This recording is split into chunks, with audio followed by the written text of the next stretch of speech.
Right now on the National Weather Desk, the heat continues. Last week saw record-setting heat, and it doesn't appear to be letting up anytime soon. Yes, we absolutely need to be prepared for more of the same. In fact, we've had 5 of the last 8 years have been the hottest on record. Major flooding. This weekend, parts of the Northeast saw intense rainfall, and it's not over yet. I was supposed to come to the party. I saw a lot of water. I don't see no peoples. AI. We hear more and more about it every day. We'll speak with an expert to find out how it's being used to keep you safe on the beach. And remote wildfires. Why more firefighters are learning to parachute out of airplanes to help fight wildfires. A lot of people think it's risky that we parachute into forest fires. From our nation's capital, this is the National Weather Desk. Good morning and welcome to the National Weather Desk. I'm Angela Brown. Dangerous temperatures continue sweltering parts of the country. The National Weather Service has issued excessive heat warnings for areas in Southern California, as well as Arizona and Nevada. In Phoenix, people have been flocking to cooling centers to escape triple-digit temperatures. And in Florida, the heat index is expected to hover around 110 degrees in some parts. Meanwhile, the planet's average temperature has been hitting record highs. A new record was set a week ago. It was then broken by Tuesday, tied on Wednesday, and shattered again on Thursday. That's according to the National Centers for Environmental Prediction, which has been keeping track of these records since 1979. Parts of New York are dealing with massive flooding after heavy rain soaked the area on Sunday. Just look at this. Just one of the many areas to see intense rain over the weekend. Nearly 7.5 inches of rain fell in just 6 hours in central New York. One woman, sadly, was killed after getting swept away by flood waters. Lisa Rosner has more. West Point Highway in Highland Falls, Orange County turned into a rushing river Sunday. The fast-moving rain left cars submerged on Thayer Road at West Point. It saw the highest rain totals in the tri-state area, almost 8 inches of rainfall. The Orange County executive says a woman in her mid-30s trying to evacuate her home in Highland Falls died. She and her dog were crossing where her car was parked, which was a flood of a river, and she walked across and lost her footing. I'm trying to respond to people that are trapped. Their house is in danger of either washing away, collapsing, or elderly people who were evacuated from one of the nursing homes here. In Rockland County, at this park near Lowland Hill Road in Stony Point, crews rescued a man by boat. This man says his family was having a celebration in the park and then got stranded after they became surrounded by floodwaters. I was supposed to come to the party. I saw a lot of water. I don't see no peoples. County Executive Ed Day says 6 hikers were rescued at nearby Bear Mountain, including a child that was taken to the hospital with a head injury. The rain came in at an amazing clip. It really did have an effect on the stability of the sides of the mountain. Water surrounded the Chabad of Stony Point Synagogue, coming right up to the windows. The synagogue is right next to the water bank over there, and it overflowed. We're able to pray now, and everything is okay. I've been up here 7 years. This is the first time I ever had seen this happen. And take a look at this scene in California. People were forced to evacuate their houses over the weekend due to a landslide. Crew members, we're talking responders here, noticed structural damage and cracks on several homes. Residents were given just 20 minutes to gather what they needed and to get out and leave. The suspected cause of this landslide? Excessive rain, but geologists still have to investigate the area. Back in 2021, the Salt Fire burned more than 12,000 acres and destroyed dozens of homes in Lakehead, California. Mason Carroll paid the community a visit and said residents are pretty excited now that vegetation has returned and the lake is full. We knew it was where we wanted to be as soon as we pulled onto the driveway. Derek Emery and his husband Michael had just bought the Shasta Lake Motel after moving from Manhattan to take care of their mothers when the 2021 Salt Fire sparked. But while they were new, the Shasta Lake Motel became a safe haven for people evacuating the fire and even some firefighters. And that's here at the Shasta Lake Motel. It's like, we're not going anywhere. So yeah, we were definitely going to stand our ground and make sure the town was okay. And now that the arm of Lake Shasta that runs through Lakehead is full and up to the rim, businesses say that this is fantastic to help the community after the drought and the Salt Fire. It's about keeping money in Shasta County and so that we can support everybody else. Timothy Mosier's family bought the Lakeshore Inn this year and are longtime Shasta County residents. He says they see the impact firsthand a full lake has on the community, especially after a fire. We're really fortunate that we are having this kind of season with the water. So we just hope that it brings enough to the community that they need. Derek says the community has blossomed, just like the new vegetation in the Salt Fire burn scar. And with so many new investors and business owners, it's a good time for Lakehead. Talked to investors before we even bought the property, was saying how Lakehead is definitely the area that's only going to do better. So it's actually an exciting time to be here. After years of drought, a record-setting winter snowpack has replenished Utah's lakes and reservoirs to a level really experts really didn't think was possible. Lincoln Graves has the details. 2023 is a very different summer for Michael Struthwolf and family. After the past 5 years seeing the drought, I had doubts that we'd ever see it to 100% again. But this year, the family is boating on a completely full Jordanelle Reservoir. It's a weekly, if not daily, tradition for them. With the water rising, all the debris from the past years of the reservoirs drowning is now floating out there, so we got logs everywhere. It's a hazard for boaters, but one preferred to the hazard of low water. And low water is nowhere to be found in Utah right now. Our reservoirs have gone up almost 30% since this time last year. We're at 86% statewide on our reservoir storage. That's the statewide average, according to Utah Drought Coordinator Laura Haskell, without Lake Powell and Flaming Gorge included. We were not anticipating that. We thought it would take several years to get our reservoirs full again. Full reservoirs are fun for boaters, but they're critical for our water supply. What can we do to maximize this kind of bounty of water that we received? Just keep up the good work. On the conservation, we've made some good changes. On landscaping, landscaping uses so much water. How long does something like this last if we don't get a winter like we got last year? The reservoirs are actually all a little bit different. Some reservoirs store only about a year's worth of water, and others will store like up to 10 years worth of water. Jordanelle stores between 3 and 4 years worth of water, according to the Jordan Valley Water Conservancy District. After years of drought, a reprieve that's being seen across the state. Not just this lake, it's every reservoir. I mean, Lake Powell, holy cow, last year I was able to go boating underneath arches, and now you can just go over the top of them. Even though you can notice the difference at Lake Powell, that reservoir is still well below capacity. Currently, it is sitting at 40% full. Pollen floating in Lake Tahoe has boomed lately, changing the color of the water. So is this extra pollen doing any harm? Abigail Verwick has the answer. According to experts, the pollen isn't beneficial or harmful to the lake. The colorful dust just sits on top of the water surface until it washes ashore or sinks to the bottom. It's coming from pine trees all around the Tahoe Basin. Experts say it's some of the heaviest pollen the area has seen in years. It becomes part of the sediment and the sediment record. So if you actually core down into the sediments, you can see layers from previous years, from thousands of years ago. The patches tend to move with the wind and currents.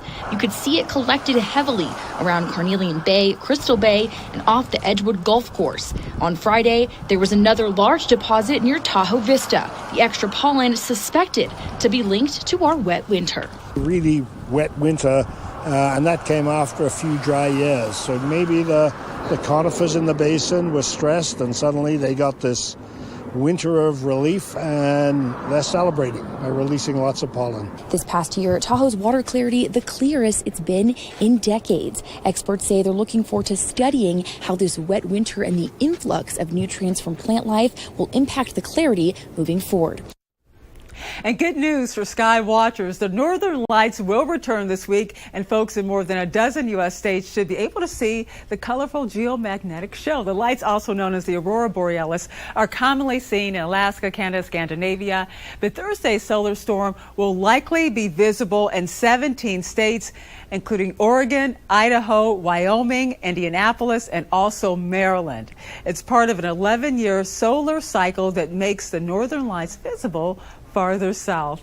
And coming up from the National Weather Desk, we'll look at how AI is being used to keep you safe on the beach.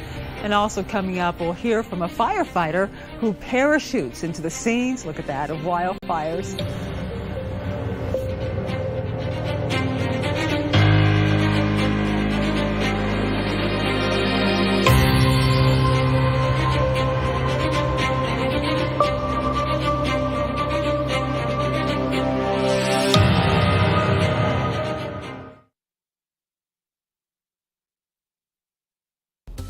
Well, we're looking at some heavy rain as we head through the day on Monday, all throughout New England as we head into the afternoon, the evening, even into early on Tuesday. Vermont, New Hampshire, areas in western Massachusetts, they're going to get hit the hardest as we head through the day. And this continues as we head into the day on Tuesday as well. Rainfall-wise, we're talking several inches in northern New England, a little less over towards Maine, but even in southern New England, quite a bit of rain. I'm meteorologist Jonathan Myers, and here's a look at the mid-Atlantic region. By 9 a.m., temperatures already getting a jump start into the 70s. Still a warm day as we head into our Monday. Temperatures about 85 to 90, actually probably more so 80s in most places, but it will be a bit less humid, so that is good news. And also lesser rain chances as our latest weather maker, a cold front, pushes off the coast. Not going to be a strong one, but it is going to give us some somewhat drier air and somewhat cooler temperatures. That's the scene here. I'm meteorologist Vitas Reed. Here's a look at your southeast forecast highs. About 88 degrees in Nashville, 87 in Birmingham, Raleigh 84 degrees, 85 Jacksonville, hot 91 degrees in Tampa, 95 West Palm. We're looking at some spotty showers across the southeast going through the morning, afternoon. Better chances for some scattered showers and thunderstorms over parts of Florida in the evening, but we'll get some sun in the mix as we go late afternoon, but then clearing over Atlanta and Raleigh over the Carolinas through the overnight. More showers possible in Florida tomorrow.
The National Weather Desk.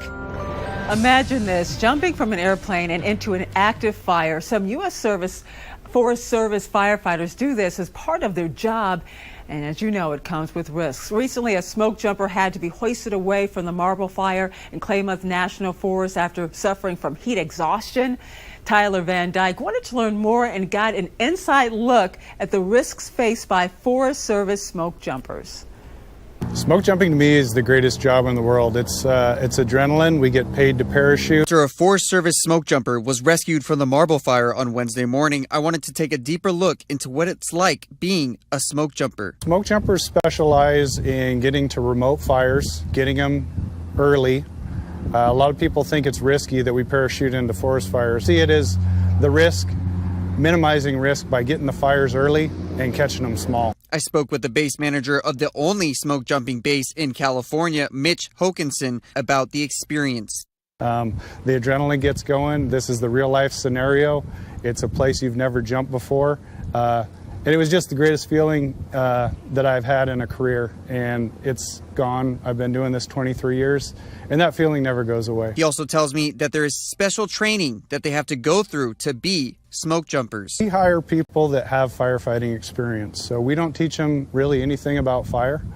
We teach them how to climb trees. We teach them how to fly a parachute. We teach them how to do a safe landing. And you better not have a fear of heights if you want to be one. So we jump from 3,000 feet. And we do a 5-second ride under a drogue parachute, and then we pull our ripcord. And then when our parachute opens, it's about a minute ride to the ground. He also says they have seen an increase in use this year. This year, in the month of June alone, we have jumped more fires than we did all of 2022. It's an exciting time for small piping plover bird. Scientists say the endangered species is making a comeback. A large part of that is due to improved nesting grounds and banding efforts like the ones currently taking place on the shores of Green Bay. Eric Peterson is there with more. With teamwork and a nimble approach, these conservationists are closing in on a family of piping plovers. The target is a very tiny chick, Once we have the chicks, we kind of talk amongst ourselves to have folks circle around the family and then just slowly close in that circle until we're able to safely capture the chicks. U.S. Fish and Wildlife Service wildlife biologist Jade Arneson says this chick is less than 2 weeks old. The team weighs the tiny bird and places a band on its leg. Information will be used to track migration and more.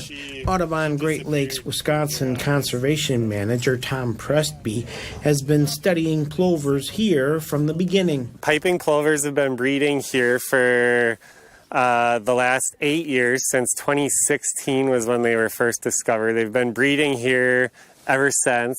Scientists say nesting area here is expanding. We had a nest up at Longtail Point a little bit to the north of Cat Island here, and there was some sand exposed with the lowering water levels, and unfortunately those eggs were taken by a predator, but it's still a really good sign that they nested there, and we're hoping that they'll continue to nest there in the future. Great Lakes wide, the population is on an upward trend, slow but steady, and this year we're actually up to 81 pairs, which is a record pair count since the species was listed under the Endangered Species Act in 1986. So we're really excited about that, and just for some perspective, here on Cat Island we have 5 pairs. Sounds like a small slice, but when you think about 81 overall and 5 here, it's pretty important. Good job, Jim. A South Carolina woman was killed by an alligator last week. It happened as she was walking her dog near a golf course. Such attacks were once extremely rare in South Carolina, but as Jake Holman explains, they are unfortunately becoming more frequent. The latest deadly alligator attack marks 6 alligator-related deaths in South Carolina modern history, all in the last 8 years. They're most commonly seen around rivers and lakes in the Midlands, even the Congaree River and Timmerman Trail. The signs along the trail warn people about the possible danger. The signs keep some people away from the trail entirely, and they hope to never meet a gator in the wild. DNR officials say alligators in South Carolina are usually not aggressive towards humans, but in most cases with serious attacks, the victim is often not aware of their surroundings. Whenever you're in nature, no matter the situation, you should definitely make sure that you're aware of your surroundings, because you never know. Sometimes you hear a little rustling in the leaves and stuff like that, and just, be keen sometimes. Every now and again, take your earbuds out or your headset off. Earlier this year, DNR released this information reminding everyone to be safe in areas that could be home to alligators. Never feed alligators, avoid swimming in alligator areas, keep pets away from the water, don't approach, keep your distance, and leave them alone. Rip currents are the deadliest hazard at the beach every summer. This year, in June alone, 23 people died as a result of rip currents in Florida. 2 researchers are working to change that with a rip current detection system that uses AI. Emily Gracie sat down with them to find out how this is going to work. They occur due to changes in how waves are breaking along shore. And that can happen for a few different reasons, but the most common is probably due to changes in the shape of the bottom. So you might have a sandbar. If you go to the beach, you kind of see sand building up near the shore. It's a little bit shallower in some places than others. That can lead to changes in how waves are breaking. Those changes in breaking waves drive circulation, which forces a rip current. All right, so now tell me what you guys have been working on. One of the reasons we wanted to understand where rip currents are occurring is to be able to let people know when there's a potential risk, but then also to inform our models. So to be able to predict rip currents into the future, we need to know when they're happening in the past. We wanted to come up with a new approach to be able to know when and where rip currents are occurring, and that led us to using webcams and video and applying AI to that video to detect them. So Alex, can you tell me how this works? We have actually 2 different methods of detecting rips. One of them is based on their appearance, so kind of how a rip looks like visually. Sometimes the rips are not very strong, so the visual signature is not very prominent. There's another way to detect them that we're working on.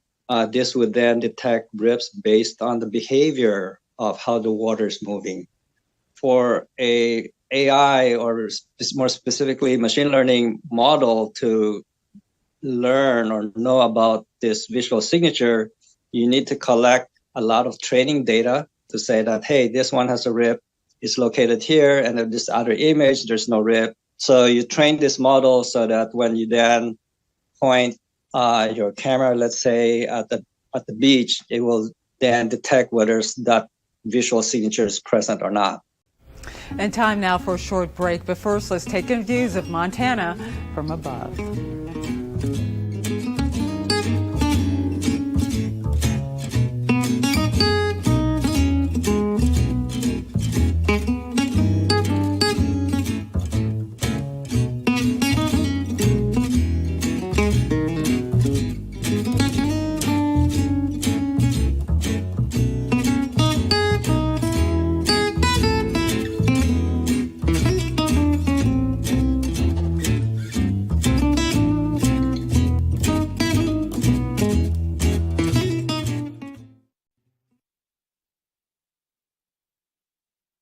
Well, good Monday morning, everyone. I'm meteorologist Andrew Buckmichael taking a look at your weather story across the Midwest here. 80s or low 90s for most of us going through the day today. Got a few chances for some isolated thunderstorms popping up across the plains for the day today. Moving into tomorrow, a couple pockets of showers and thunderstorms, but a lot of the Midwest staying dry as we continue on into your Wednesday. That rain ramps up a little bit more for us. And where it has been raining most of the day, you're looking at 70s or 60s for highs, while the rest of us heating up more.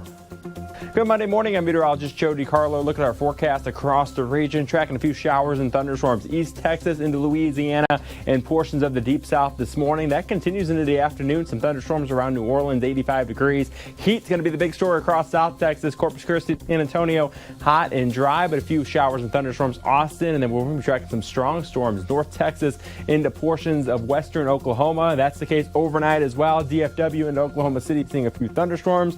Overnight lows in the 70s to low 80s. Good morning. I'm meteorologist Rebecca Stevenson. Here's what's happening across the West. We have an area of low pressure cooling some things slightly across the Pacific Northwest, but still increasingly hot across parts of California, over Arizona, and into New Mexico. These temperatures are bringing in excessive heat warnings as a new heat wave builds in due to very strong high pressure over the south. But it is a cold front to the north that will lead to afternoon thunderstorms in the mountains. That's the scene from here.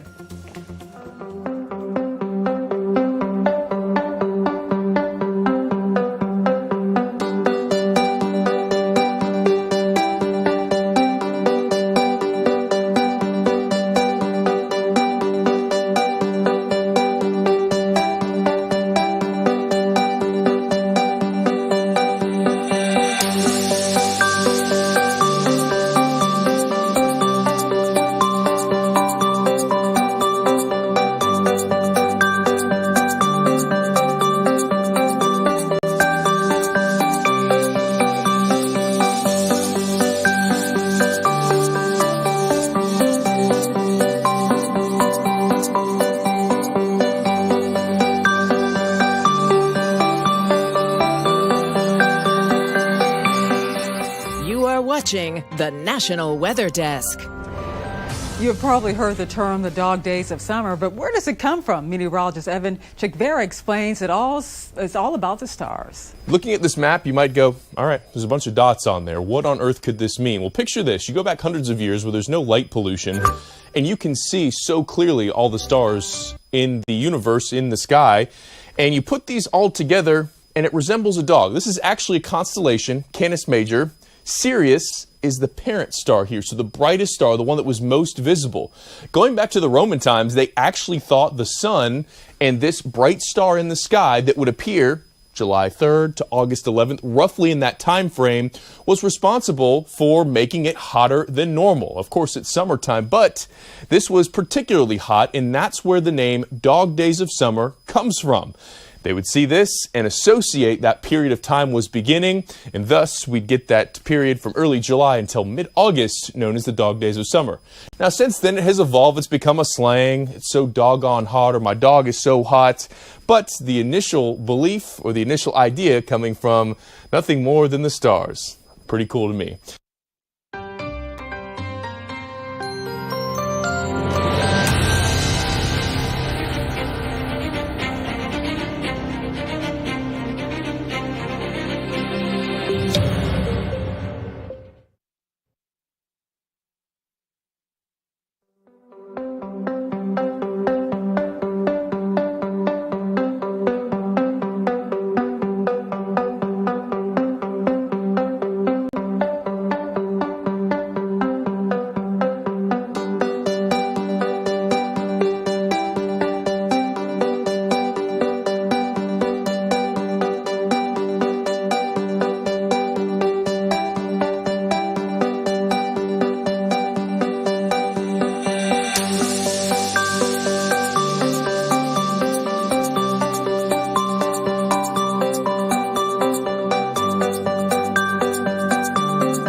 And thank you so much for joining us. Tomorrow on the National Weather Desk, we'll look at how all the intense heat is impacting wildlife. I'm Angela Brown. Make it a great Monday, and we'll see you right back here tomorrow.